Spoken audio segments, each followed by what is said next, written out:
कुछ ऐसे दिखती है अंदर से। ये i20 का स्पोर्ट्स मॉडल है लेकिन टर्बो इंजन के साथ। ये IMT है तो इसमें आपको क्लच नहीं मिलेगा, कोई डेड पेडल नहीं है यहाँ पे। जो वहाँ पे आपको ब्रेक पेडल दिख रहा है वही क्लच का काम करता है। तो जैसे मैनुअल गाड़ी होती है वहाँ मैनुअल की तरह आपको गियर नॉब मिलती है, लेकिन ये ऑपरेट करती है एक ऑटोमेटिक की तरह। हालांकि ये क्लचलेस है। और बेसिक फीचर्स कवर कर देता हूँ आपको। यहाँ पे वॉइस कंट्रोल के फंक्शन वगैरह स्टीयरिंग पे ही मिल जाएंगे। वहाँ पे MID को कंट्रोल करने के फंक्शन मिल जाएंगे। हालांकि जो इससे ऊपर वाले टॉप मॉडल है वहाँ पे क्रूज़ कंट्रोल वगैरह के कंट्रोल आपको मिल जाएंगे। और यहाँ पे आपको 10.5 इंच का इंफोटेनमेंट सिस्टम मिल जाता है। ये आपको पता है, you are already familiar with this. मैं AC लगा के बैठा हूँ और बाहर बहुत गर्मी है, as you can see it's quite hot outside. And AC की परफॉर्मेंस बहुत ही अच्छी है। जो ब्लोअर्स हैं उसका थ्रो जो है वो बहुत ही अच्छा है। हालांकि 1-2 नंबर पे आप चलाओगे, 2 नंबर पे I think is sufficient, 1 number पे भी ठीक है। लेकिन जैसा वेदर आउटसाइड है, जैसे आज बहुत गर्मी है, it's around 39-40 degree Celsius outside. और मैं इस गाड़ी में पिछले 5 मिनट से बैठा हूँ सिर्फ ये चेक करने के लिए कि सही में इसका AC सही में काम करता है या नहीं करता है। तो in case you are looking for a car with very good AC, I highly recommend this i20 petrol version. इसका AC बहुत अच्छा है। डीजल भी चलाएंगे उसका भी आपको बताऊंगा। व्यू बहुत अच्छा है, बहुत बड़ी विंडशील्ड है। जो साइड वाले ये पिलर हैं इतने मोटे नहीं है। हालांकि ये स्लिम होने की वजह से क्या होता है कि आपका जो व्यू है वो बहुत वाइड हो जाता है, जैसे आप देख पा रहे हो। तो बहुत एरी फील होता है। वन मोर थिंग कि इसका जो इंटीरियर है ऑल ब्लैक आता है, ऑल ब्लैक। तो थोड़ा डार्कनेस ही अंदर रहती है। जिसको वाइट कलर पसंद है जैसे मुझे पसंद है तो फॉर मी इट्स ऑलराइट। लेकिन बड़े शीशे होने की वजह से, बड़ी विंडशील्ड होने की वजह से पूरा एरी फील होता है आपको। स्पेस की कोई कमी नहीं है। सीट्स की जो कुशनिंग है बहुत अच्छी है। मैनुअल कंट्रोलर आते हैं, स्पोर्ट्स मॉडल है आपको पता है। स्पोर्ट्स मॉडल को आप कंपैरिजन कर सकते हो, जैसे स्विफ्ट में VDI आता था या अभी VX आ रहा है। ये बीच वाला मॉडल है। सबसे ज़्यादा मॉडल यही बिकता है i20 का। तो अभी चलाएंगे और आपको चला के बताऊंगा कि इसके इंजन में कितना दम है, कैसी परफॉर्मेंस है और रिफाइनमेंट लेवल इसके क्या है। So keep watching this video, thank you very much. तो ऐसे ही नॉब रहती है, जैसे मैनुअल की नॉब रहती है वैसे ही आपको गियर नॉब मिलेगी। बस इसमें एक ही चीज़ की कमी है, वो है इसका क्लच। वो इसमें आपको क्लच नहीं मिलेगा। जो ब्रेक पेडल है वही आपका क्लच का काम करता है। तो इसमें एक बटन रहता है नीचे गियर नॉब में ना, अगर आप उसको प्रेस करेंगे और साइड में ले जाके गियर डालेंगे तो आपका रिवर्स गियर डल जाएगा। ये आप पीछे कैमरा लगा, हालांकि ये स्पोर्ट्स मॉडल है इसमें भी पीछे कैमरा आता है, तो आपका रिवर्स गियर वहीं से लग जाता है। आपको करना क्या है, वो पेडल दबा के रखना है। उसके बाद इसको आप ऐसे निकाल के, अगर वो बटन प्रेस किए बिना आप ऐसे गियर डालोगे तो वो डलेगा आपका पहला gear. So let's get rolling.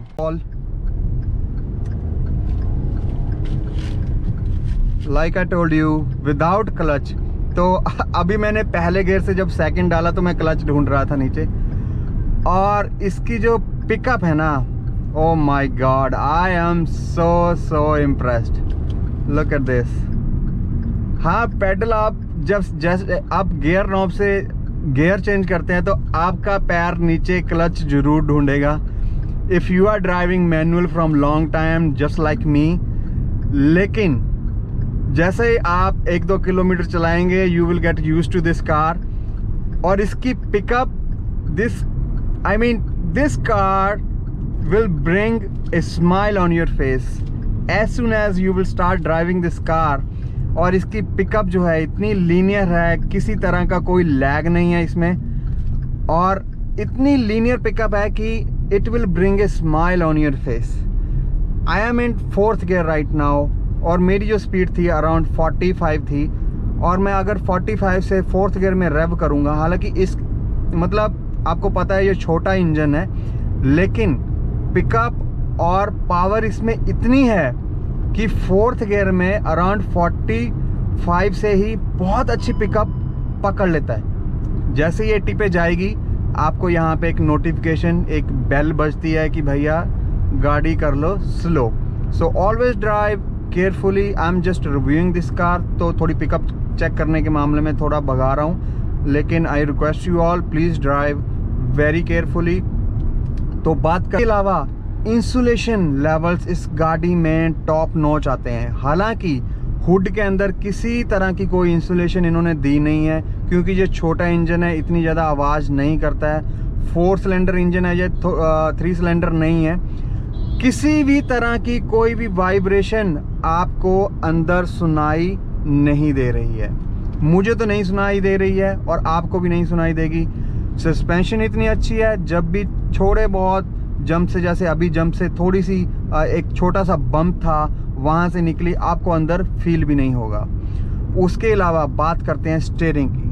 Steering I told you, ये स्टीयरिंग अब थोड़ा सा स्टैंडर्ड हो गया है। होंडाई की गाड़ियों में आप ऐसे ही स्टीयरिंग देखोगे, थोड़ा सा बॉटम से फ्लैट आता है, इसमें थोड़ा राउंड आता है। लेकिन स्टीयरिंग पकड़ने में और इसकी जो फील है, मतलब ये स्टीयरिंग बहुत रिस्पॉन्सिव है। जैसा आप चाहो, जितना आप गाड़ी को टर्न करेंगे उतना ही ये रिस्पॉन्स करेगा। हालांकि लोअर स्पीड पे आपको ये थोड़ा सा लाइट लगता है, लेकिन ग्रेजुअली जैसे जैसे आप गाड़ी भगाते हो ये थोड़ा थोड़ा हैवी हो जाता है। मतलब इतना भी हैवी नहीं हो जाता, लेकिन मेरे कहने का मतलब ये है कि ये इसका स्टीयरिंग का रिस्पॉन्स बहुत अच्छा है। और उसके अलावा बात करें MID की, तो MID में दिस इज़ ऑल डिजिटल। आप क्लियरली हर एक चीज़ पढ़ सकते हो, पूरी इंफॉर्मेशन आपके पास है। RPM आ जाएंगे, उसके अलावा जितनी गाड़ी एवरेज दे रही है वो आ जाएगी, आपकी स्पीड आ जाएगी। उसके बाद टेम्परेचर जो गेज है वो आपको पता चल जाएगा। हालांकि आपको न्यूमेरिकली भी आती है और यहाँ पे एनिमेशन भी बने हुए हैं, जो भी आपकी स्पीड पर आवर रहेगी। उसके अलावा गाड़ी का जो टेम्परेचर है, वो कितना टेम्परेचर है वो भी दिखाती है। आप ट्रिप भी सेट कर सकते हो, कितने किलोमीटर चली है वो भी आपको पता चल जाएगा। उसके अलावा कौन से गियर में ये गाड़ी चल रही है वो भी आपको यहाँ पे गियर इंडिकेशन आती है। और गियर इंडिकेशन के अलावा ये ट्रांसमिशन समहाउ गाइड करता है अपने ड्राइवर को कि इस स्पीड पे गाड़ी कौन से गियर में होनी चाहिए। तो ये भी एक बहुत ही अच्छा फीचर है। If you compare the drivability of this car with previous i20, तो मैं कहूँगा कि बहुत ज़्यादा फ़र्क है। मुझे ये गाड़ी चलाने में बहुत ही कंफर्टेबल लगती है। अब मैं इस ट्रक को ओवरटेक कर रहा हूँ, तो जैसे ही I will throw my foot on the pedal and this car will literally fly. Look at this, I mean this is so amazing. Power की कोई कमी नहीं है। ये इंजन छोटा होने के बावजूद बिल्कुल भी अंडर पावर नहीं है, क्योंकि ये टर्बो इंजन है। और टर्बो का A to Z जितना भी करैक्टर आपको चाहिए, अगर आप एक टर्बो पेट्रोल या डीजल इंजन से आ रहे हैं तो पूरा करैक्टर आपको टर्बो वाला इसमें मिल जाएगा। जैसे मैं स्विफ्ट वीडियो चलाता हूँ, वो डीजल है और टर्बो इंजन है। उसके बाद अगर मैं आऊँगा इस पे, since this is a petrol engine लेकिन ये टर्बो भी है साथ में, जैसे ही मैं इसको चलाता हूँ तो मुझे वो टर्बो वाली फीलिंग या बिल्कुल भी वो लैग बिल्कुल भी नहीं लगता। हालांकि स्विफ्ट में वो लैग है, नीचे नीचे डीजल में आपको पता है बहुत बड़ा टर्बो लैग है। इसमें ऐसा नहीं है, क्योंकि एक तो ये पेट्रोल इंजन है। इस इंजन को होंडाई ने इतनी अच्छे तरीके से ट्यून किया है that you will fall in love with this engine. बहुत रिस्पॉन्सिव है। जैसे ही आप स्पीड पैडल पे अपना पाँव रखोगे, जैसे ही आपको पिकअप चाहिए वैसी ही पिकअप आप इस गाड़ी से ले सकते हो। आपको मैं थोड़ी सी रेव करके दिखाता हूँ और आपको मैं इसकी पिकअप चेक करवाता हूँ। तो AC ऑन ही है, क्योंकि गर्मी बहुत है बाहर, मैं बंद नहीं कर सकता, मर जाएंगे अंदर, इतनी ज़्यादा गर्मी है। तो let's get driving and I will show you the pickup. So I am in first gear while AC is on. 4-वे फ्लैशर को कर दो बंद। So 1 2 3।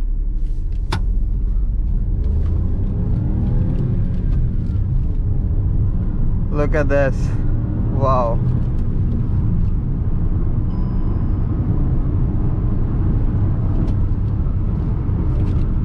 Alrighty, we just touched 100 and this thing just fly away, man. This thing is so amazing. I am very impressed. I'm already very excited to drive the diesel engine of this car. मैं diesel engine definitely drive करना चाहूँगा i20 का, क्योंकि petrol की जो performance है वो तो टॉप नॉच है, इसमें कोई डाउट नहीं है।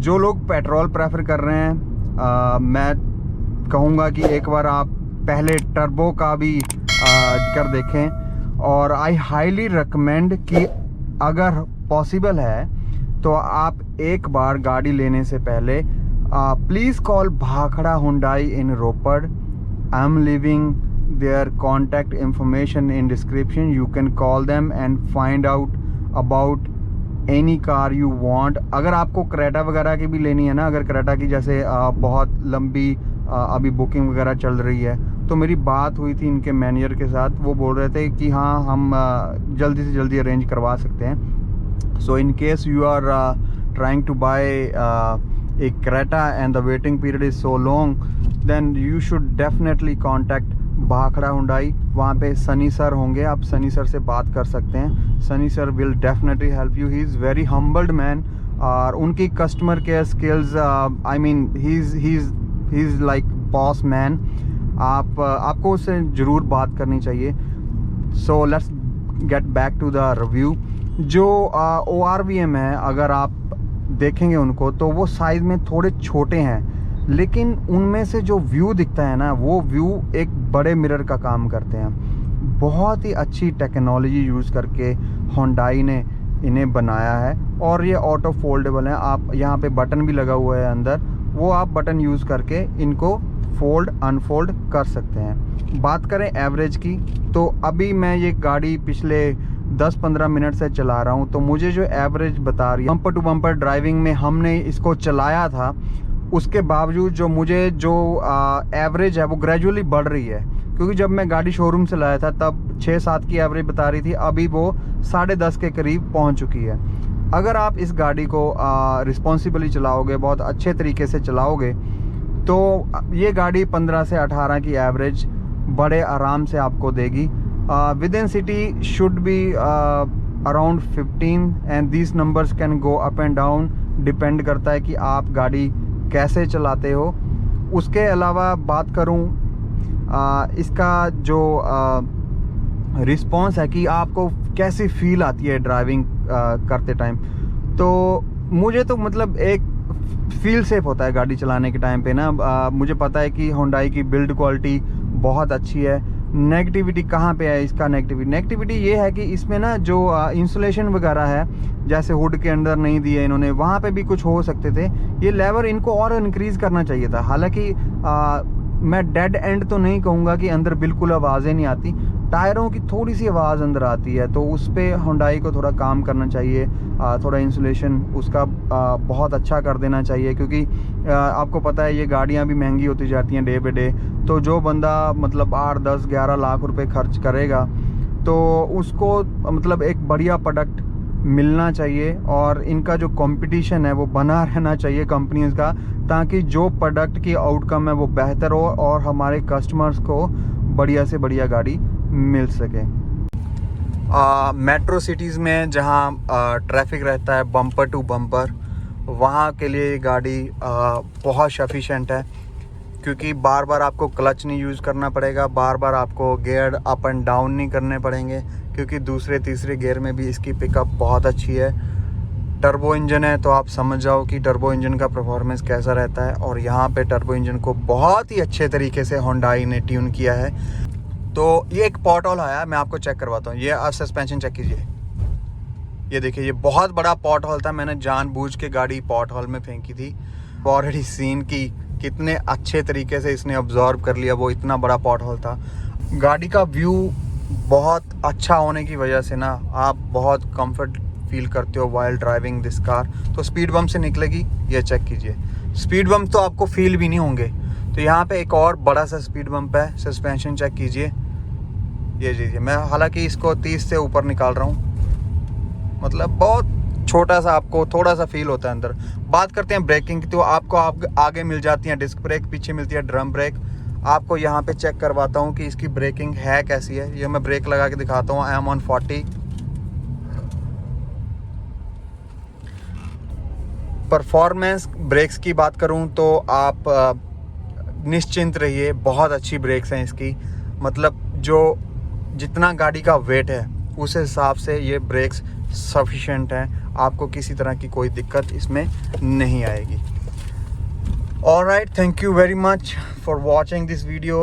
Do subscribe to this channel and please follow me on my Instagram page, and more videos are coming, more content is coming, so please stay tuned, keep supporting and keep commenting. That will definitely motivate me